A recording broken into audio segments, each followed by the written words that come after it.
Howdy, yokes, and welcome to Bacon and Eggs, a silly little podcast. It's been a minute. I was not expecting you to come in with that. I know we just talked about what we were going to do. I was not expecting you to come in with that energy. That like, hello, yokes. Welcome to Bacon and Eggs. My name is Tyler Harlan. I want to give you guys an update on me, and then I'll let Ethan give an update on him, and then I think we'll just kind of chat for a little bit about, a state of the podcast together. I turned 30. I really like my professional career in a way that I didn't know that I could like my professional career. Like, I've liked jobs I've had before, but not like I like this job I have now, if that makes sense. Yeah, then that tracks. You to be fair though, you have said that about every job you've had. I know I have. And what's so weird is I know that I say it's different every time. It really is different every time. Yeah, I have no problem believing that. I also, within the past 2 weeks, have had an absolute mental breakthrough. Like, I woke up Tuesday of last week, not depressed anymore. Oh, I realized I had just I wrote a little bit of a high, right, as that happened, and I have kind of not leveled back to where I was, but I'm leveling out a little bit. But I realized when I woke up that morning that I thought I'd been depressed for maybe a year or maybe the past couple months. I had been depressed since senior year of college, really depressed. The one where you quit in the middle of the year and went home? Yeah. I don't think I ever truly recovered from that. I've had a lot of high moments. I've had a lot of good things happen in my life, and I didn't wake up upset that I'm at where I'm at. I'm very happy to have worked hard and achieved the things that I've achieved. But I have also achieved more in the past 2 weeks than personally and on personal development than I had in the entire year leading up to that. I've done more big things. I had a child during that time, right? So that was obviously bigger than doing better at work. But just your third kid. that's as good as anybody can get at practicing for having a child. But I genuinely have been able to sticking to a routine, remembering to do simple executive function things. I didn't realize that other people don't have a hard time seeing that there's dishes that need to be done and then just getting up and doing them. Yeah, that's fair. I'd say one of the big ones that I haven't really been sticking to since I lived in a townhouse was every day this week I've walked the dogs at least once for 20 minutes, and it has not been a challenge to find that time. That is a refreshing idea. Yeah, good. I didn't I forgot that could happen. I'm sure your dogs are thankful. They're super thankful. Yeah. They very much enjoy that. But that's kind of zooming in a lot. But on the flip side of that, Ethan and I, 5 years ago when we started this podcast, were really passionate about making something together. And as we did the podcast about movies over time, our passion for movies grew. And it would wax and wane a little bit, but it has gotten to a point for me where it has waned almost entirely. It's not that I don't like movies, that I'm not interested in watching movies, but my interest in creating something about the industry or about the medium has all but gone. But my desire to create something is not. It's true. Gone. And 5 years ago, part of this is 5 years ago, it was a space where I got to think about how to say this carefully, because what I mean is not bad, but what I am trying to say could end up it is a space where the things that were lauded in movies looked a lot more like us. And not, what do you mean by that? Not that not that our voices are no longer matter or whatever, but it's I don't have anything to say about Best Picture winner Everything Everywhere All at Once. I got nothing. At least I don't. I got nothing. I know that I haven't seen it, but I know that it was very, very good, and I'm sure if I watch it, I will enjoy it very much. I have plenty of things to say about it. I do think it is maybe more than any of the other ones in the last 10 years worth everyone's time. And I don't really want to entertain a point to the contrary on that, because it is truly just a delightful piece of beautiful storytelling. And then there's also just a good movie on top of it. But I got nothing to say about it that's of any interest to, or should be of any interest to anybody, because I don't. Yeah, I know what you're saying. I feel I know that if I bring any negative critique to a lot of the greatest films that are being made right now, it will almost only be colored by my inherent biases. Right. And part of it is just like, what you and I have to say. We're two chuckle fucks from Roanoke, Virginia, who started making a podcast about Iron Man 5 years ago, right? And we rapidly found ourselves in a conversation that we wanted to be involved in, but had no real right to be involved in. Knowing nothing about the industry, how things get made, and then just kind of going from there. And I would say that I have enjoyed this time that we've taken away from the podcast because I can just watch movies that we're never going to talk about on here, and I don't feel compelled to go see something I don't want to see because I have to. I also feel like during that time, and this kind of goes along with what you're saying. When I was 25 and we started doing this show, I was very interested in talking about basically the same topics that my brothers were talking about.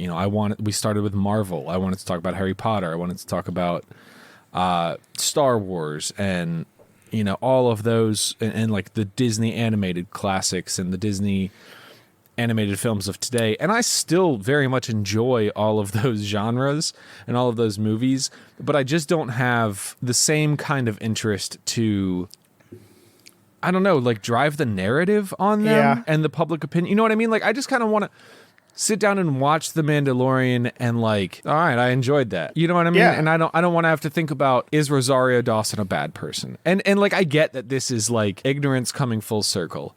And Rosario Dawson's not a bad person. That's not who I'm thinking of.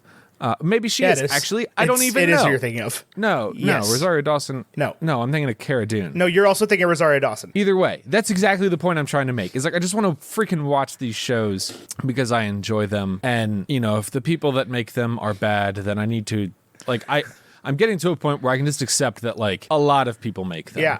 Okay, some of those people are bad actors. Some of those people are bad animators. I just can't put the energy into it that I did previously. And that's not to say that I don't care and don't still advocate for all the things that I advocate for. I don't want to be in that space anymore. Yeah, I never wanted to talk about most of the things we talked about on the podcast. I went along with it because I understood that if I wanted to make a podcast, that was the sort of easiest route for it. And I fell in love with what we did and the shows we made together. And I gave a lot of movies chances that I probably never would have. And I found a lot of movies I really like that I probably never would have. I also watched a lot of crap I had no interest in watching and, then said some things about it on the internet. Nice things, mean things, whatever. But I don't ever want to have to watch Ratatouille again. And I don't want to have to. Crap like that, man. Just movies I'm not interested in. So we covered a lot of them. I have no desire to see the new Little Mermaid movie, not because it's got a black Little Mermaid. I think that's awesome. I can't stand the story. I hate the story. I didn't like the first one. I don't like the songs very much, and so it's almost a relief that that for whatever reason we fell out of touch with this thing and I could just go back to kind of figuring out what I want to watch for myself. This is sounding really ungrateful to people that watched us and listened to us talk about these things for a long time. And I absolutely am grateful for every single person that's ever listened to this podcast. I love every conversation that we've had, positive, negative, medium, about movies. And like I said, I found a lot of movies that I never would have liked otherwise. I probably never would have watched the Thor movies, including Thor Ragnarok, if it not had been for this podcast. I definitely probably not have gone to see Ant-Man and the Wasp a couple months ago. Not Ant-Man and the Wasp. The new one, the new Ant-Man, Quantumania. It just wasn't something I was super terribly interested in. I like the MCU. But I totally get what you're saying. And with this podcast has come a lot of pressure, and I just still work for the Super Carlin Brothers, so there's only so much I can be out on that stuff, just because that's what Ben and Jonathan are interested in. But there has always been a lot of pressure to be oh yeah, man, I love Hercules. Great movie. I fucking hate Hercules. I can't stand Hercules or Star Wars: The Clone Wars. And so there is some relief. So I guess the point of this is that Tyler and I are taking a step back from movies. I think that has been the thing that has kept this podcast held back for the last year of our lives. Around this time last year, Tyler told me he wanted to take a hiatus. And that was not a bottom 10, but at least a bottom 25 day of my life. I love making the podcast. I love this thing that we do. I also think, and this will be the final point I'll say on why we're changing the format and kind of trying some new things. Podcasting is not what it was 5 years ago. No.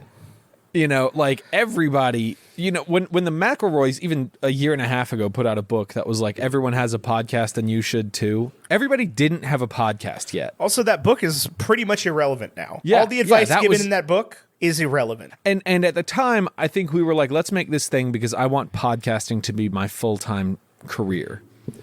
And I mean, if that ever comes in the future, sure, that would be very cool. I can almost guarantee it will not be through the route of Bacon and Eggs. Bacon and Eggs and Movie Lovers podcast, where two white guys that aren't famous talk about movies, was never going to be the ticket that you and I thought it was when we were 24.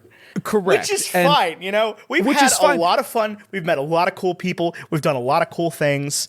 And it has like dipped into my professional life. It's dipped into my personal life of like, and absolutely your professional life. Like we have definitely developed skills through this that have carried us into our 100%. careers. Yeah, 100%. And that to me, I mean, that is literally your job now. Yeah. That to me says that Bacon and Eggs as it existed was a success. And now we want to try something new with it. Yeah. So this is Bacon and Eggs, a fill in the blank podcast. We don't know what it's going to be, right? We do not know what it's going to be. We met up a couple weeks ago and had a sort of abbreviated conversation about what the future is going to be like. We didn't land on anything because I think both of us were like a little nervous about how the conversation was going to go. And it went fine. And at the end of the day, we figured out that like things are a lot harder for both of us than they used to be for many different reasons. You know, Tyler has 3 kids that he didn't have when he I have a spouse I didn't have. well, barely. I mean, I think wasn't that there. the episode that you left for your wedding was like episode 18. Not even, no, because it would have been way before that because we started in October and I got married in December. Okay. Hold on. We could fact check this real quick. Yeah. You and Ben talked about Frozen or We something? talked about The Last Jedi, Tyler. The Last Jedi, the Rian Johnson Star Wars movie. Because he has since radically changed his opinion on how he feels about The Last Jedi for the negative. And it's just one of those things where I'm like, I have proof, Ben, that you thought it was rad. Because it was rad. I don't want to have that conversation anymore. I just want to like The Last Jedi. I mean, same, yeah. You know what happens when I talk to people who have touched grass in the last 365 days about The Last Jedi? They're like, oh, yeah, it was all right. Or they're like, oh, yeah, no, I really liked that one. That's it. It was literally episode 18, so... No way, yeah. wow. I mean, that's counting, like, the Sunday brunches, which is how we used to order them back then, right? It was like, we just put everything, like, 1, 2, 3, whatever, you know. Yeah, why not? We've put out, like, 300 and something... I just closed out a Podbean. I know that we've covered 143 movies. I thought it was 243. 243 movies is what I meant. We've covered 243 movies. We have released... Why do I not have just a count of how many episodes we have? This seems like it would be... Because Podbean in 2017, when we started this, was like an elite program. We've released 307 episodes. And also, I just realized that I never did Ant-Man. So we have 308 episodes. Yeah. Well, so there's an episode in the tank about Ant-Man and the Wasp: Quantumania. Spoiler, I liked it. Ethan didn't really like it. I liked it fine. I liked it a lot. I said it was clearly not the best Marvel movie in ages. Best Marvel movie in ages, I'd say. It's the 3rd best Ant-Man movie. False. It's at most the 2nd best Ant-Man movie. I watched the first one not too long ago. That movie slaps. I also told watched you Captain this. Marvel. I told you this when you said that. I was like, you are forgetting how good Ant-Man 1 is. I also watched Captain Marvel recently. Yeah? That movie slaps. I was watching it almost as like a breath of fresh air, and I was like, you know, I think when I watched this in the past, I was really fighting to like it a lot because I wanted to like really agree with what it stood for. But I kind of just watched it with like whatever eyes, and I was like, nah, this movie straight up slaps. This movie's awesome. I'll tell you what, they have done a good job of making the MCU not as fun as it used to be.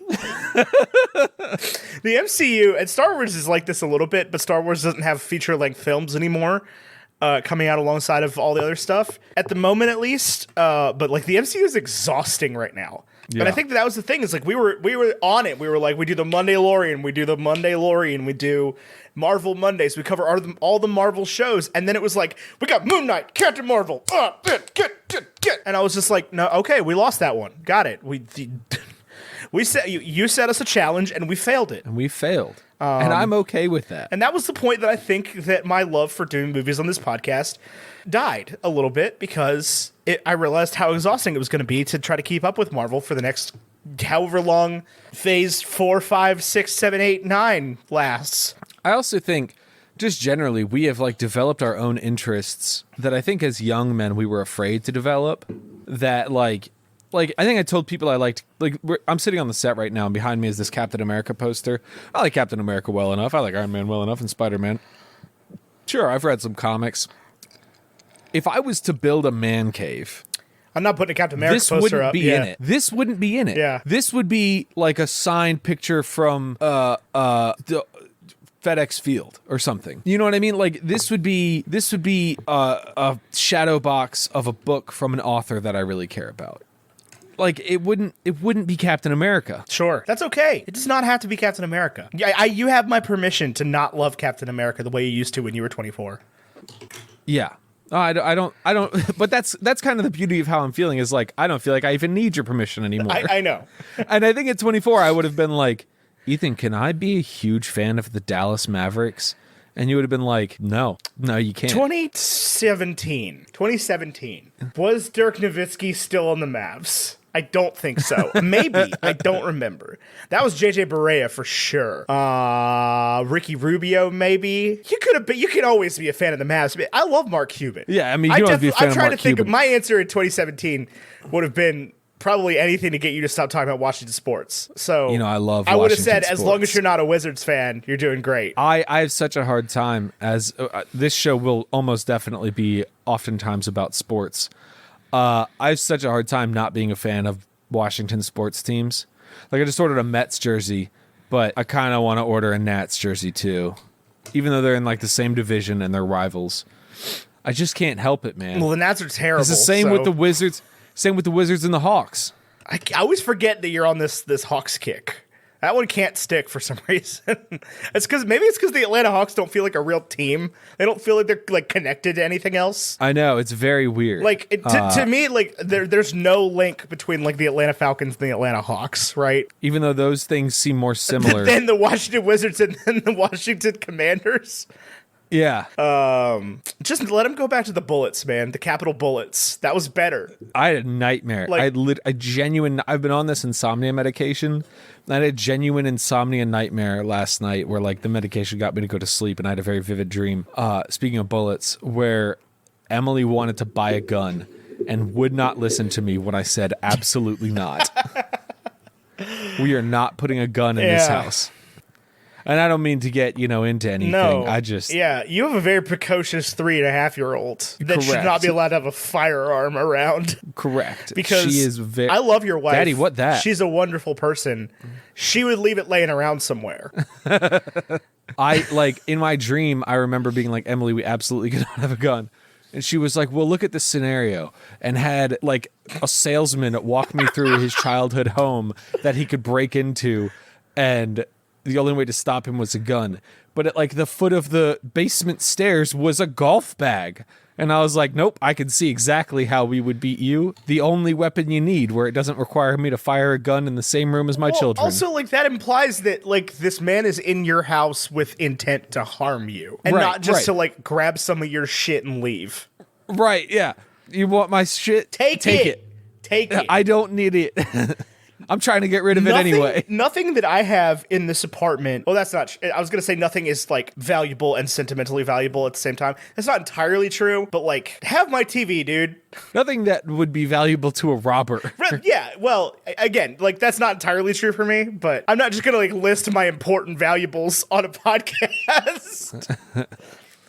Here's my front door code and my address, and where Yeah. I keep all of my both sentimental and valuable valuables. And by the way, there's no guns And by the here. way, there's absolutely no guns here. My golf clubs are in the storage unit in the basement. Oh, that sucks. Mine are like that way. I could. Which this is the basement, so I guess this That's is fair. the storage Yeah, unit. but I mean, like, I don't have like stairs that just go into my basement. Like, I have to Yeah. go outside. It's like a cellar, right? That's the difference. Yeah. But so we're gonna do something on this show where we're just gonna, I don't know, hang out a little bit. be We're gonna boys. try a I few want to things. try a few things. I want to try my hand at like, I don't know, learning. We're gonna stuff. come back to what the original name for this whole project was, which was Bro Time, but like in a much No, less. we're not doing that. Yeah, but like in like an actual like just two guys hanging out podcast instead of like two people that aren't in traditional Greek life try to be cool radio show. Yeah. Which, if you could go back and talk to 18-year-old Ethan, would you tell him not to go Greek? I'll take my answer off the air. Wow, I know the answer then. I think you absolutely know the answer. The thing is, Ethan knew the answer when he was 20, 19. Ethan knew the answer when he was 19. He was too broke to rush a second fraternity. Yeah. I didn't know the grades. I think for me, just on the whole topic of it, I don't regret my experience in Phi Mu Alpha at all. But I think knowing who I am now, I don't think I would have doubled down on music the way that I did. No. I think if I would sit myself down and be like, you have to do something, you have to join an organization of some sort and try to be a leadership part of it, because those are the most invaluable skills you're going to have in college, especially if you stick with this stupid major. Oh, I mean, this is a stupid question, right? Because everybody that's like, oh, I would go back and tell myself in time and tell myself one thing. Like, no, this is a dumbass question. I would do everything different if I got another shot. Like, I love my life. It's great. I don't want to do it again. That's boring. Yeah, I don't want to do it exactly That sounds the so same. boring. I lived it already. Like, Right. it's like, oh, if you got a second chance at life, would you do everything? Fuck no. I would play just as much FIFA. Yeah, I mean, I would do some things the same, right? Like, but I would go to a different college. I would have a different experience, and that would lead me down different paths and different choices. And that's not to say I regret any of the paths of the choices. Like, I met my fiance in college. We started this in college and then after college, but we wouldn't have started this if we didn't go to college together. It's like, no, I don't regret any of my choices at all. Do I regret staying in Phi Mu Alpha? No. Do I regret going to CNU? No. But I'm not gonna do it again. Yeah. Also, anybody that's like, oh, I'm not gonna tell myself to invest in Bitcoin or whatever, it's fucking lying. They're lying. Like, you're gonna figure out you're gonna go ahead with that knowledge to figure out how to hack cryptocurrency, and that's fine. Yeah. If you game the system, it'll pay off. Who cares? It's all ones and zeros, man. Go back in time and tell your dad to invest in Apple. That's there's like, if everybody does it, no, everybody can't do it. They don't have a time machine. Like, I have a time machine. What am I talking about? I don't know. What are you I've lost the plot entirely, but So let me ask you a question. long story short, we're taking a break on movies. We might come back to it at some point. I did tell Tyler I'd like to do 7 more movies so we get to that 250. I just think that's nice. Clean 250. It's like, oh, I talked about 250 movies in a podcast. That is a nice ring to it. 300's better, but I'm not doing 57 more movies. I think, well, for me, the idea is, That's over a year. and kind of the message I want to leave our listener with is, I don't want to string you along and say that we're taking a break from movies and we'll come back to it. We have no plan to return to movies, but that doesn't mean we never will. Right. We could do this kind of other thing for a little while and be like, man, what was a lot more fun? Movies. Well, and then we'll do that. And a lot of that just depends on the climate of movies that come out, right? Like, there might be movies that make us want to talk about them. So let me ask you this, Ethan. Okay. Are you familiar with the 2008 Florida Gators? That was Tim Tebow's first national championship. It's Tim Tebow's national championship. Didn't he win 2? He won 2. Yeah, it was his first. It's generally considered to be the most 30 for 30able team right? of all time. Cam Newton it was was on Tim that team. Tebow. Yeah, it was Tim Tebow, Cam Newton, I just googled Percy Harvin, 2008. Aaron Hernandez, Pouncey Brothers, Janoris Jenkins, others. There's 121 players on that roster. 41 of them have been arrested. And it's sort of this perfect storm for Tim Tebow, the very Christ-centered, very religious. It is the ideal scenario for him to be on a team with a bunch of junkies. Okay. I think that was an incredible story, the 2008 Florida Gators. And Tim Tebow, he's gone on to be a motivational speaker. He's a pundit. Cam Newton had a time in the league. Urban Meyer got arrested. Aaron Hernandez killed a guy. I think that there is a greater perfect storm in sports. I mean, there are probably dozens because they make 30 for 30s. Yeah, but I want to tell you about a group of extraordinary people. Okay. And I call this the perfect storm. Are you aware? So when you think of a storm traditionally, what do you think of? I mean, when I think about a storm, I think about a hurricane. Like Think about a hurricane with the spinning and the eye and the rain and the destruction and the sky turning green and yeah. So what do you think about when you think of Norman, Oklahoma? that's where the University of Oklahoma is, correct? That is indeed where the University of Boomer Oklahoma Sooner. is. Yes, the Sooner School. Yeah. So Norman, Oklahoma, when the school is out of session, has a population of roughly 100,000. So it's kind of the same as like the Blacksburg, Christiansburg, Radford, Roanoke area.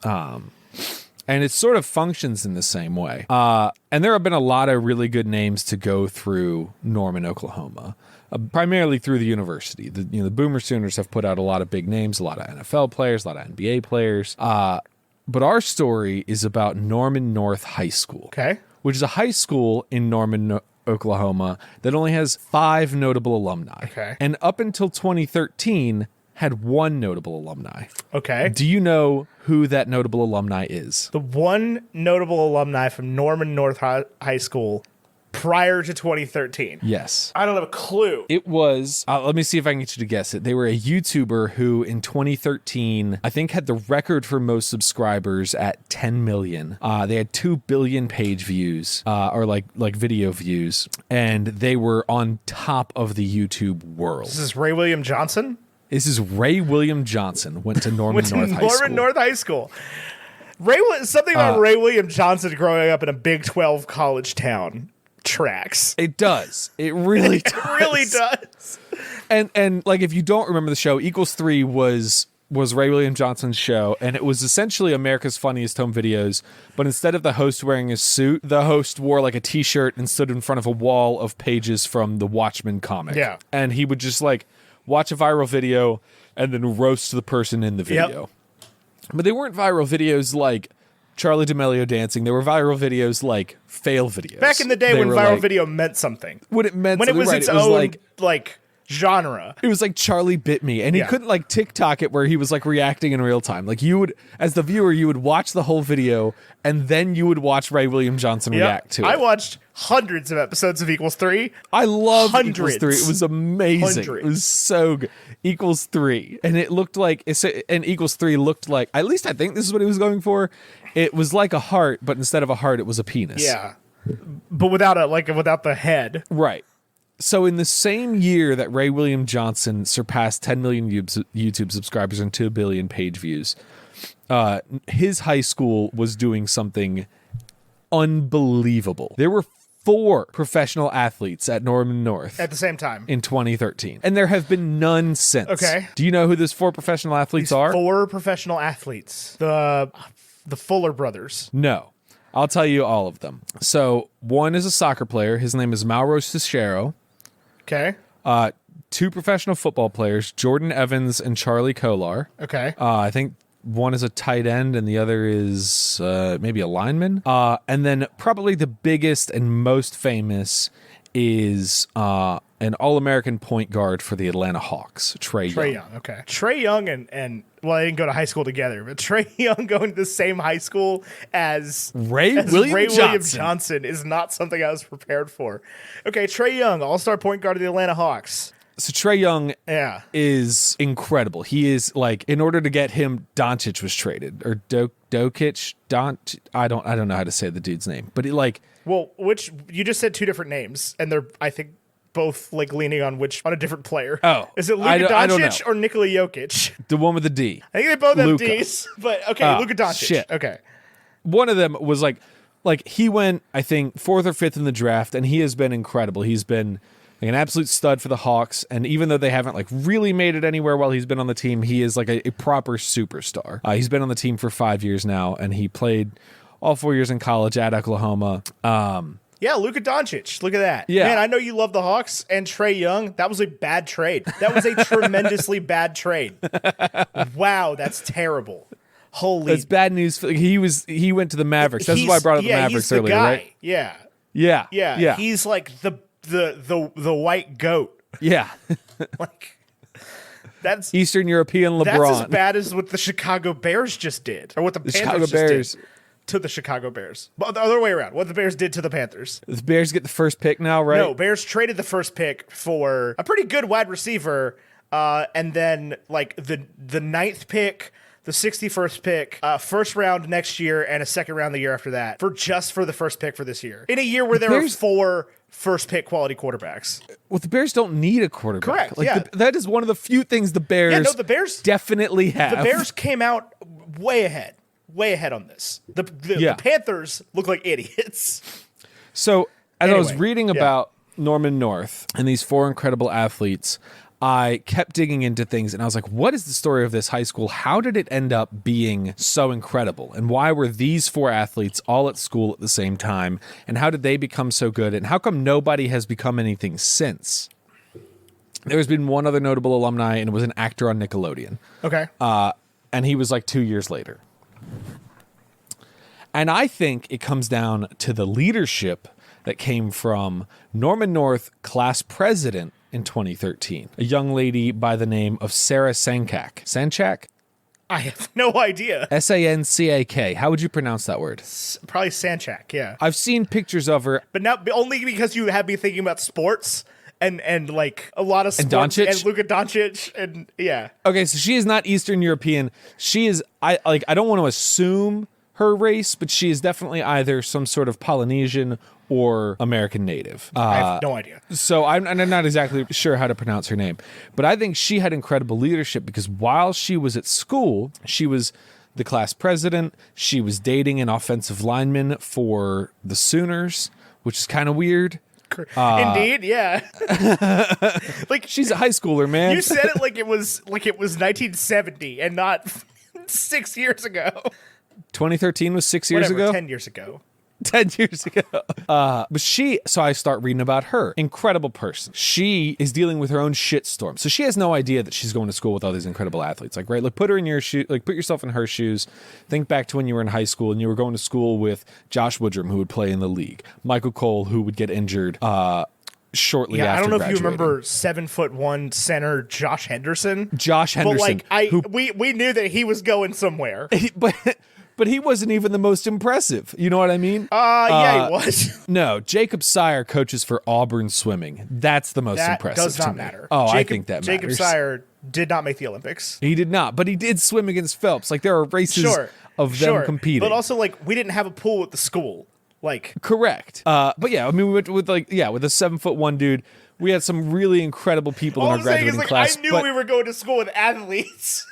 I was right. aware. But we didn't know who they were going to become. No. We didn't know that, like, we didn't know she was going to school with Trae Young. Like, Yeah, she had no idea. An All-American, 2-time All-Star, one of the best point guards in the league, described as like the young Steph Curry. Yeah. And she was dealing with her own battle at the time. Sarah's younger sister had a rare genetic disease, and all throughout high school, her sister is battling this weird disease that causes her to go into comas for months on end, that she's dealing with, that she's, going through all these things. And anytime the media would pick up the story, we did go to high school with somebody like this. We went to high school with Kendall Bain, if you remember this. Yes. She was one of these sort of like viral stories that, like, when we went to college, my college roommate who went to high school in Richmond had a t-shirt for the girl I went to high school with in Roanoke, which, if you don't know Virginia, is 3 hours away. Like, there's no reason her story should have gone that far. And I'm very glad that it did. Kendall was an incredible person. Well, Sarah was dealing with her little sister, Mary, who had a rare genetic disorder, and any time that they would do these viral stories about it, they wouldn't interview Mary's parents, they would interview Sarah. And she would tell them stories about what's going on in the hospital. She would talk about, like, the weeks and weeks of overnight care, all this stuff that's going on. And I just thought it was so cool. It was so incredible that all of this happened. Well, 2013 comes and goes. All of these students are at the school together. Sarah's a senior. She graduates. She goes to, I think, Oklahoma. 2015, she comes back to Norman North. She organizes a prom for kids in the hospital. And she gets... that's pretty cool. Oklahoma cheerleaders and Oklahoma football players to take hospitalized and long-term care unit kids to a prom, and they like bring a limo, and they like, you know, they bring these like handicap accessible limos. They load the kids in the limos. They bring them. They have the, you know, the lineman boyfriend. They have all these, you know, kids dancing with cheerleaders in these beautiful cocktail dresses, and just kind of make this like wonderful night out of the whole experience. Sure. Well, fast forward another 2 years, and Mary, Sarah's little sister, passes away, and she's gone. And, you know, Sarah went to high school with all these incredible people, and she runs a GoFundMe for her little sister. And you go into the GoFundMe and you look at the top donors. None of the 4 athletes donated anything for the memorial. Okay. But she still had this huge widespread impact, and their goal was to raise $3,000. They ended up raising $7,500. That's awesome. And they get some brands involved in it. Like Zappos sends like flowers, which I don't know what Zappos has to do with anything, but they're in on this whole thing. Zappos is that company where you just like buy stuff on the internet, right? Like they were trying No, to you buy shoes. They were like a were shoe they just people. shoes? They were like shoes, but they weren't like sneakerhead shoes. They were like No, they're like buy grandma's Birkenstocks. Not like your cool Birkenstocks, like the lame the lame Birkenstocks. Birkenstocks, the Batulas. Yeah. Yes. Buy Nayot. Buy Skechers from Zappos.com. Zappos.com. Buy 400 series New Balances from Zappos.com. Sorry. Go to the Zappos.com homepage right now, please. And tell me if you have an ad that says no. You might have to do it on the computer. I don't know. Oh, but I'm afraid to touch my computer. okay, that's fair. But go to the Zappos. I have an ad that says "Make the barista say Holy holy cannoli." cannoli" in like Calibri font. Like I feel like I just came like across a real life Easter egg. Like I did this recently on Yelp, and I'll tell you about that in a minute. But yeah. Sarah's sister passes away. She raises all this money. And I like to think Trae Young was doing something, but maybe he wasn't. I like to think he was probably playing basketball at Oklahoma and had no money because this was prior to the deal. Yeah. So I keep digging, and I'm like, well, what's Sarah doing now? And I was like, well, maybe I'll look her up on LinkedIn. She's not on LinkedIn. And I'm like, okay, that's kind of weird. What kind of professional adult is not on LinkedIn? You're not, exactly. And then I was like, you know what? She's younger than me. I know why she's not on LinkedIn. Like, old people are on LinkedIn. Old people who like care about marketing are on LinkedIn. People who are looking for jobs. So I Google her name, and I'm like, well, what's Sarah up to these days? And I find that she got her degree in public health, which I thought was like, wow, what an incredible story that like you had this huge challenge, and then like you chose to face that and fight it and keep going through. And since then she has graduated, and just last year she proposed a bill to the Greater Oklahoma City like committee banning, she's fighting for public health, and she's like introducing policies and bills. And the one that she most recently proposed, at least as far as I could tell, was a ban on nicotine and tobacco usage in public buildings, because Oklahoma is like a tobacco hub. Like people smoke there a lot. And she was very clear in her proposal that like this is not to do with like Native American traditional tobacco usage, but like commercial tobacco. You can't smoke Marlboros in at the like government on public building, parks and at the government buildings. Yeah.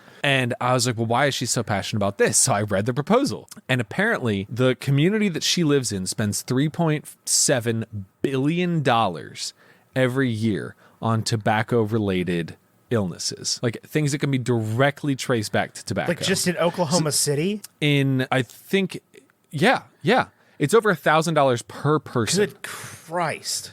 And I was like, well, what's going on here? And I thought about her back in high school and this like amazing group of people that came through. And I was like, I need to learn more about 2013 and why there were so many incredible students at this school at this time and why it hasn't happened since then. And I really think it was a perfect storm. It was all the right pieces at the right time with the right leadership doing the right thing, because I dug into it. And 2013 was not a remarkable year for Norman North. In 2013, Norman North, split only $118 million with the Norman public school system, which might sound like a good chunk of change, but for reference, Fairfax, which is the school system that my wife went to, has an annual budget of $3.4 billion. And even our high school in Roanoke County Public Schools has an annual budget of $174 million. Yeah. So $118 million, like our high school was nice, but it wasn't like incredible, you know, and some of our coaches were pretty good, but they weren't like amazing. I think it was just this incredible coincidence. Josh Henderson's basketball coach was a real piece of shit, turns out. Yeah, it was really awful. He was a really bad guy. But like Tiki and Rondé Barber's coach was our principal. Like, like he just stuck around, got promoted. Do you know your wife's high school is also the high school of Mia Hamm? It's the high school of a lot of famous people. I know. I was looking at Mia Hamm's Wikipedia page recently, and it was just like, Lake Braddock Secondary or whatever, and I was like, what the it's hell? Lake Braddock Secondary. Yeah. Like the same one? This is so it's a funny story about Emily's high school. She had we had 200 people in our graduating class. She had like 2,000. We went to her 10-year reunion with 3 children. Yeah. Emily has the most kids of anybody that anybody at the school could remember. I mean, that's not entirely surprising. You guys had a lot of kids pretty young. I'm 30. You were not 30 when Holden was born. I was and also 29. Your wife was 28 when Holden was born. A lot of people are not, especially a lot of people from affluent neighborhoods, are not 28 when their 3rd kid is born. I know. I Like, just thought that was wild. I'm not saying you guys, but you guys definitely did it the Roanoke way, not the Fairfax County way. Yes. I bet you have. I doubt there's anybody that we graduated with that had more kids than you. I would have to look at it. I would have to really think about it. I don't know many people we graduated with that have any kids. Like Chris and Sarah have one. Yeah, as of 3 but didn't weeks at ago. our 10-year reunion. Like, Sarah was pregnant. I had COVID. Who else? I can't think of anybody that has kids from our graduating class. I think Taylor and Tori Paris have a few. This is the part of the podcast that we can never escape from, where we just dox people. Dox people we went to high school with. Okay. So anyway, Sarah from Norman North is doing incredible things right now. And I think, so one of the incredible things about Norman in general is not only is it the home of Oklahoma University, but it's also the home of the National Weather Center. And I think in 2013, they really just had a perfect storm. And I think what Sarah's trying to do now, having witnessed everything that she's witnessed in her life, is trying to help her community reach the potential that it can reach in any way that she can, because she knows that when all the pieces are in the right place, amazing things can happen. And I think that's what she's working towards is, in everything I've done in life, I know that it's about being in the right place at the right time. And in order to be there, you have to show up. And I think she's trying to make more opportunities for people to show up. And that is my incredible story for the day. That is awesome. It's very cool. Good for Sarah Sanchak. Yes. It can't be Sancac. I refuse to believe that it's can't Sancac. I might be wrong with that, but that's okay. Congratulations, Sarah Sanchak. If you're somehow listening to this, I'm sending it to her. Are you? For sure. Okay. But what if somehow the stars aligned like that? That Trey Young listens and is like, oh yeah, I remember Sarah. And then Trey Young listens to Bacon and Eggs. If Trey Young listens to Bacon and Eggs, will you be a Hawks fan? Yeah, absolutely. If any professional athlete was like, yeah, I listen to Bacon and Eggs, I'd become a fan of them. Trey Young, if you're listening, I'm sorry about what I said about Luka Doncic. It was a great trade. I'm glad they got you. Trey Young makes a lot more sense with the Hawks, honestly. I mean, if you are an NBA scout in 2018 and your option is like Eastern European guy who might be good and kicks the ball a lot, or maybe the next Steph Curry, who are you taking? I mean, yeah, it's an interesting one, right? Like, you don't normally hear like, oh, the franchise player got traded so they could draft the other franchise player. Right. That's Eli Manning's story. That was like the Chargers thing, right? Yeah. That was Drew Brees. Teach me something, Ethan. Is Eli Manning was drafted by the Chargers. Drew Brees was drafted by the Chargers. What? Yeah. Drew Brees played for the Chargers before Phillip Rivers. So Eli Manning was not drafted to the Giants. Okay. That's all I know. I know there's a story. There's 30 for 30 on this That's topic. fair. I know that. Hey, Brett Favre was drafted by the Atlanta Falcons. Never played it down for him. I think this is what I think would be interesting. This is my proposal to the NFL. You can draft free agents. Like, you can redraft people? Yeah, like Aaron Rodgers can elect to sign up for the 2024 draft. So then it's like whoever gets him, maybe not. But then it's like whoever gets him, Carolina would be like, done, sold. We want him. Fair. I also have a story for you. It is a much less uplifting story. Because I didn't really. Well, mine could have been sad. I could have been like, Sarah was busy with her dying sister. The end. You told me to give you an interesting story that you didn't know. And so this is an interesting story that you almost certainly do not know. Are you familiar with Dave Scott? David Scott, the lead singer of Hollywood. No, Dave Scott. Dave Scott was I right about that though? David Scott that's David something else. I don't think it is. Yeah, no, it is. All right. David, I know who you're talking about, but he's David something else. Okay, who's Dave Scott? Dave Scott was a NASA Apollo astronaut, right? He was the 7th man to walk on the moon. And this is a story. So I have been casually getting into. I do want to pause you right here. Everybody should know the name of everybody that's ever walked on the moon. I think that should be like. This is literally before you learn. This is like a big plot point in The Martian by Andy Weir. Is that like Mark Watney was like the like 18th person to land on Mars or whatever, based on how they stepped out of the rover. He was the like last person to come out of the Ares 3 mission. And so it was like the first people were heroes, the second people got a handshake, we'll get something, Right. Anyway, so I've been casually getting into to watch collecting, right? Not in like I'm gonna go out and buy a Rolex way, but in a just like finding interesting little timepieces by interesting little brands. And this is a story. This is a real David and Goliath moment in the history of watchmaking. This is about a watch called the Bulova Lunar Pilot. I love Bulova. My nicest watch is a Bulova. Well, let me tell you what, you could spend more money than you should on a reproduction of this exact model, probably at Macy's, because Bulova is like a department store brand now. I got mine in Walt Disney World. That tracks. There's nothing wrong with Bulova. They make a lot of great products. They've always made a lot of great products. Anyway, so let me tell you about 1957. Okay, in 1957, the watch brand Omega, who you may know, is like they make the Bond watches. That's Daniel Craig's sponsor and all that stuff. Mm-hmm. They make a watch, they still make it to this day, called the Omega Speedmaster. It is a mechanical chronograph, which just means you have a button on it where you can time stuff, right? It's for, it was invented for race car drivers in the 50s. Basically, they're the official timekeepers of the Olympics. And they made this watch called the Omega Speedmaster. And now, in a few years later, NASA calls up to all these famous Swiss watchmakers and go, hey, we're going to send people to space, right? We need a watch that can go to space with people. And so they called out to like 10 different manufacturers, one of which was Omega, obviously, one of which was Bulova, obviously. And Bulova and Omega both made watches designed to handle the rigors of space. And they did a lot of stuff to them. And they beat the crap out of them, dropped them, smashed them, sent them to the bottom of the ocean, lit them on fire, all kinds of stuff just to make sure that like when this watch goes to space, it's not going to explode. Because you need to be able to time stuff, right? The Apollo astronauts landed on the moon with I think 64 bytes of computer stuff. I know, it was wild, man. It's like they couldn't run Pokemon Red on the moon, like Doom. At all, right? They could do nothing, right? So it was all math. This is what Hidden Figures is about, and it was a lot of timing, knowing when to burn and thrust and all that stuff. So they had to have a reliable timepiece, and it was basically NASA was trying to come up with the standard issue astronaut watch, or they were going to call it the Moon Watch. It was going to be the watch to go to the moon.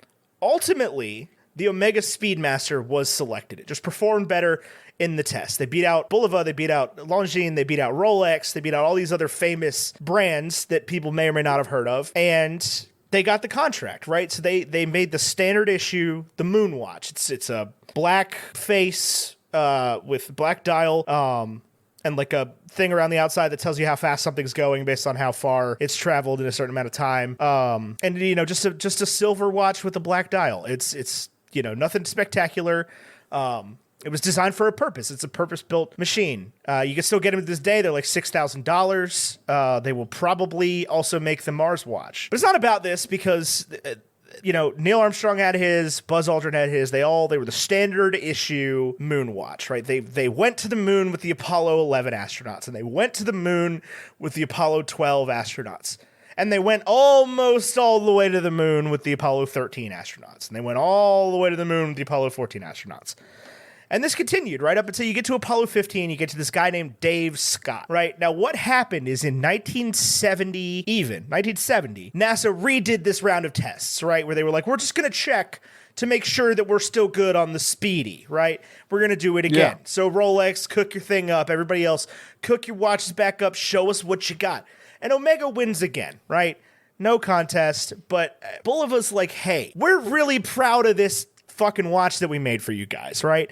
So what we're going to do is we're going to give one each to the 3 astronauts of the Apollo 15 mission, just as like a commemorative thing. It didn't have a name. It was a prototypical piece. There was 3 of them, one for Dave Scott, one for the other 2 guys whose names I don't know off the top of my head. Well, Dave Scott decides, I'm just going to bring this motherfucker to the moon with me. Just brings it as like personal cargo. Right? He was like, they made this one just for me. This is sick, you know? I keep it. It's my watch. It belongs to me. It doesn't belong to the government. Like, it's not standard issue. Just brings it, tucks it in the pocket of his suit, right? Gets a special band for it just so that, you know, God forbid something happens. He's got a backup watch, right? Mm-hmm. Well, God forbid something happened. No way. The crystal, the thing on that stops air from getting into the watch, like the glass, right? It's referred to as a watch crystal. Yeah. Pops off the front of his Omega Speedmaster while he's out in space. No way. Which renders it completely useless, right? It doesn't do right. it. You know, it's just immediately like I don't know. I can't do this anymore. I can't watch anymore. I can't do the watch thing anymore. We're not timing anything. Got it? Time is irrelevant, right. man. What is so great bit? The Admiral gets his time from Omega. So. Right, exactly. So he is like, well, good news, buddy. I've got another watch. Right? And so his copy is the only like personal watch to ever go into space. It is the only personal watch to land on the face of the moon and exist and do work on the moon. It is the only non-Omega Speedmaster to work in space and all that. But what that did was give Bulova the right to be like, we made a fucking moon watch. That's awesome.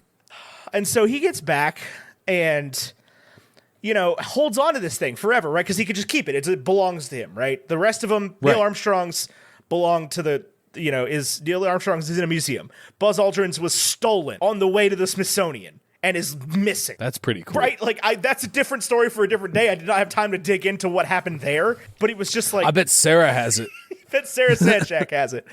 But so, a few years ago, my man's like, I'm getting up to the end of my life, right? And I want to make sure that this goes to a good... You know, a person who's going to, take care of it, right? Because it's just, you know, it's my thing, right? I don't want the government to have it because the government never had it. I don't want to go to a museum. I want somebody who gives a shit about this watch to have it and decide what to do with it next, right? So he's like, he talks to Christie's and he's like, which is an auction house.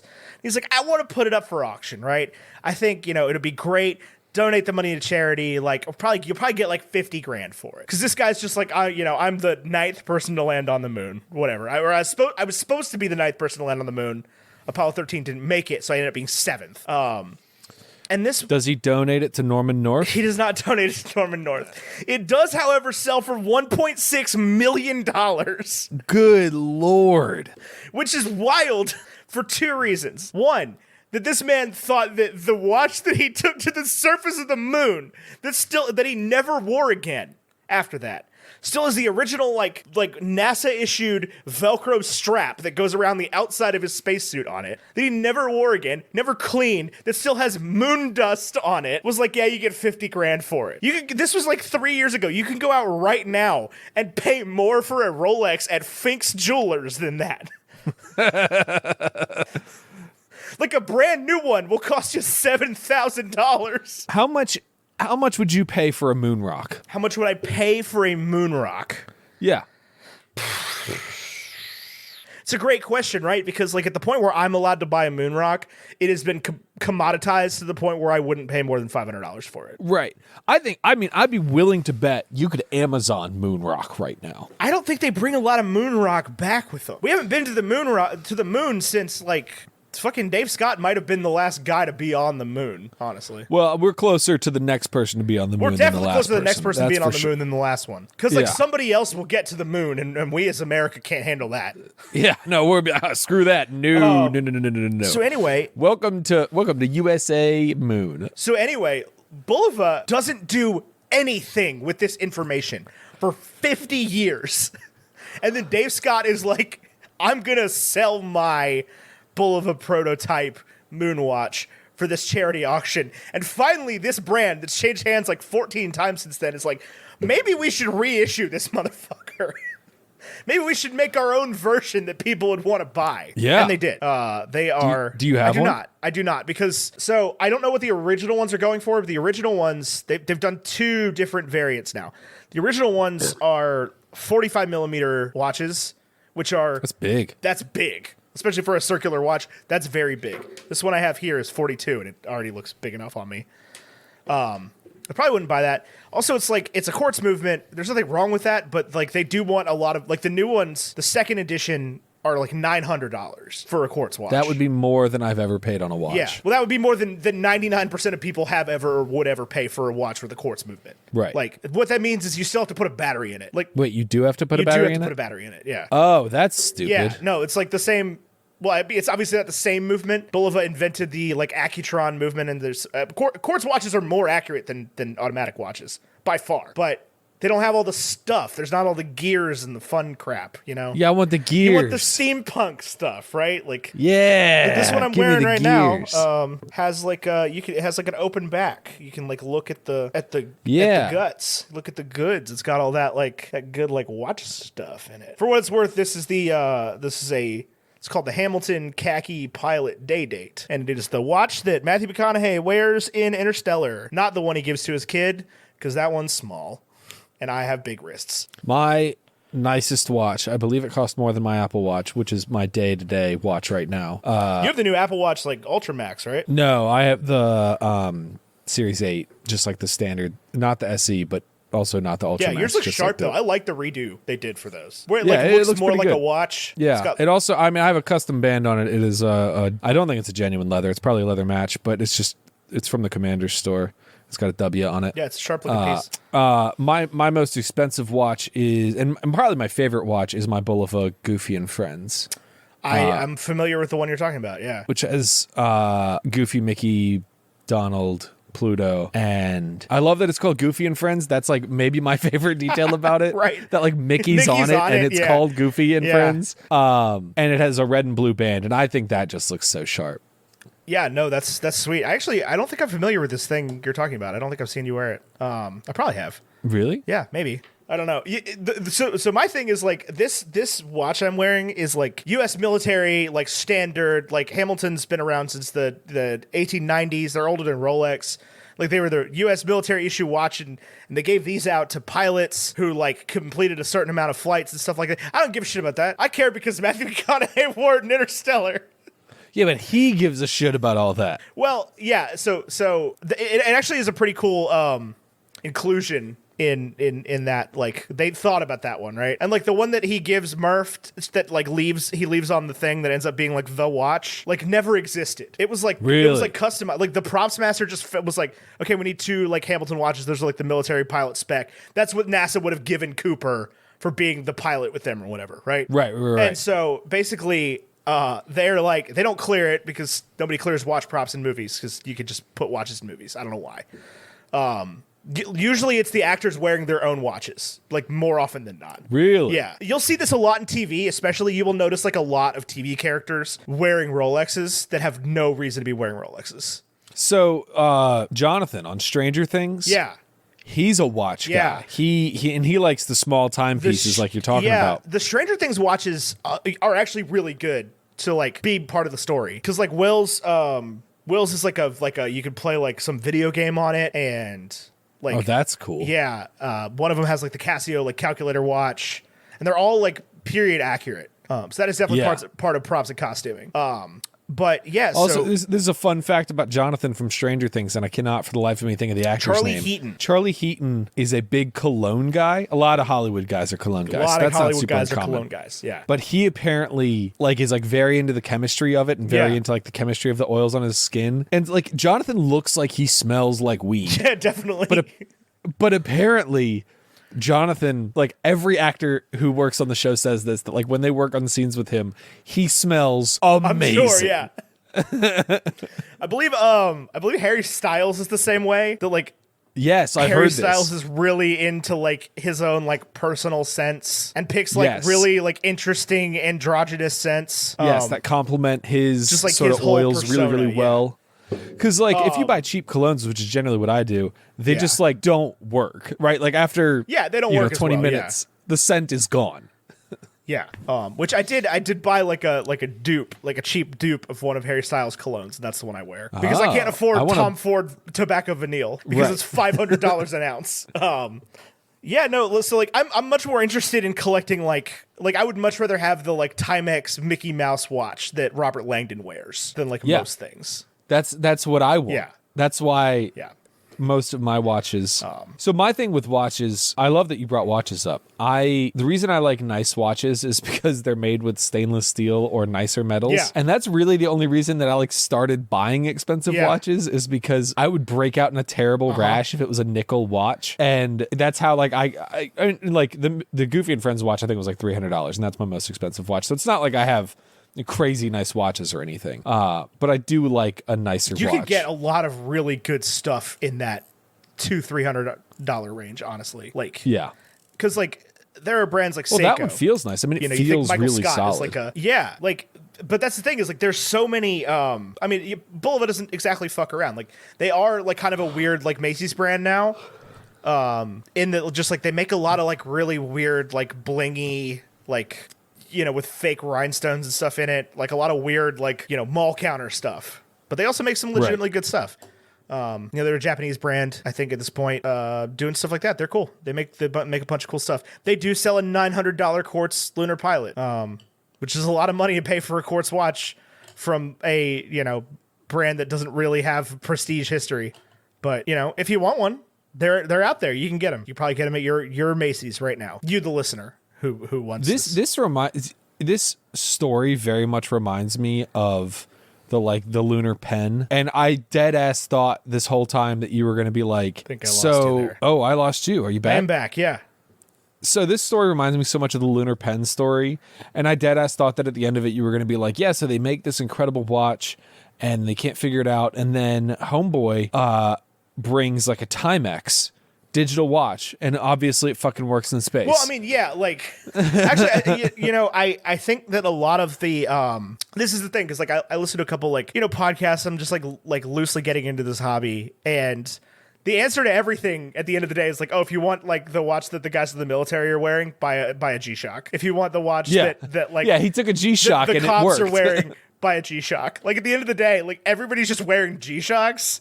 You just don't want the answer to be like you can go pick up a $100 Casio watch. That is the answer. But I do tend to think a lot of the like the Timex, like the digital watches would definitely not survive in space. Like you would think but you just sort of want to have the like LED or not the screen is going to be the problem. Right. But like screens don't do great in just like zero gravity environments, and like you saying that like that this Bulova watch is the last one in space does make me want to like I feel in my heart of hearts that I've seen the ISS, and on the ISS there are people wearing Apple Watches.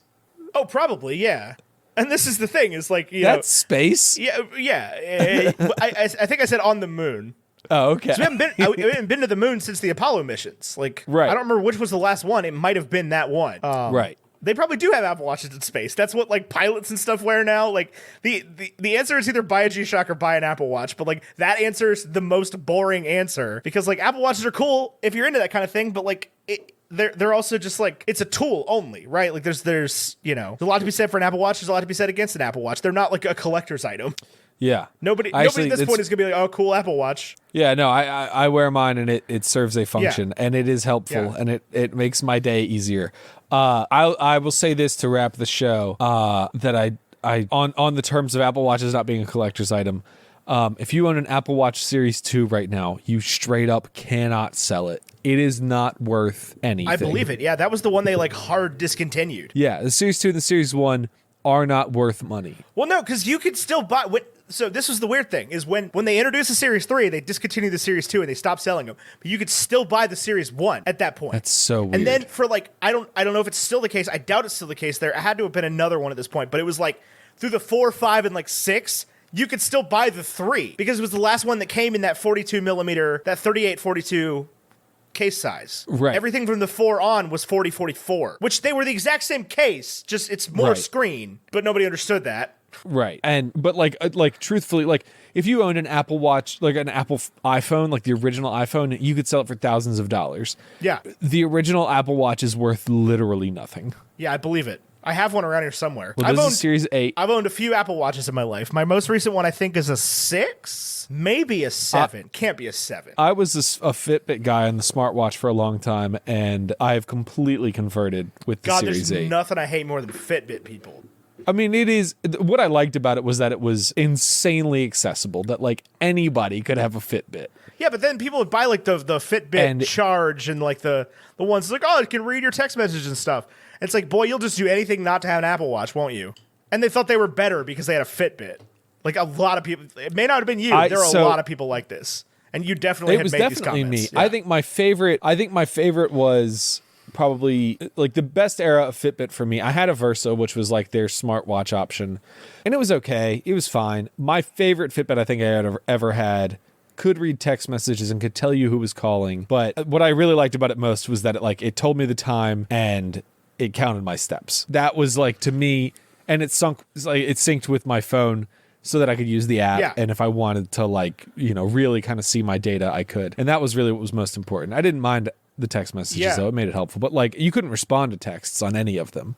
So it was never really worth anything. So I've had a few Apple Watches now. I had the 1, the 3, the 4, and I think the 6. I still have the 6. That's my, I know where it is. I don't wear it often. I do if I'm going to the gym or doing something like that. I wore it a lot last year when I was biking, and I still if I get back into working out regularly, I'll keep it charged and everything. But it was so hard for me to remember to wear it. In my total time, I was the first person any of us knew that had an Apple Watch. I will say that I had an Apple Watch before anybody else I knew did. I just was able to get it. I was very lucky. They had an exact opening the day I got a bunch of graduation money, and so I went to the Apple store at MacArthur Mall in Norfolk, and they took me in the back, and I saw the innards of the Apple store and got an Apple Watch, and I had it. It was really cool, and I loved it, and I wore it for a long time. But at the end of the day, I don't think I ever in my history of owning Apple Watches wore it for a consecutive month without it dying and me not picking it back up for a week. So I think, and it's always been something that's so frustrating to me about myself is that I can't do it. So I have not worn my Apple Watch in 6 months. And I just own it. I'm just what am I doing with this thing? Why do I have it? Why do I keep buying these? This is how Apple has stopped wearing them. Because at the end of the day, I don't want text messages on my wrist at all. So this is how I think Apple has fixed that problem, at least for me, because I had the same complaint. I had the same, and that was the other good thing about the Fitbit was that you charged it on Saturday and you didn't have to charge it again until the following Thursday. Yeah. The Apple Watch still has that problem. It still dies way too quickly. But with USB-C charging, I can get it from 15% to 80% in less than an hour. So you're cutting it in and out? And that to me... Are you telling me you can USB-C charge the new Apple Watch? Okay, he gone. Was your question, are you telling me you can USB-C charge the Apple Watch? Yes. Yes, you can. There's a plug. Yeah, that's what it comes with. Instead of the titty cup thing. I guess you never had one. Well, this is rapidly becoming unsustainable. I know. Thank you for listening to the new Bacon and Eggs. I have no idea who does our graphics and music. Thank you so much for listening to the show. We'll see you next week. Bye. Bye.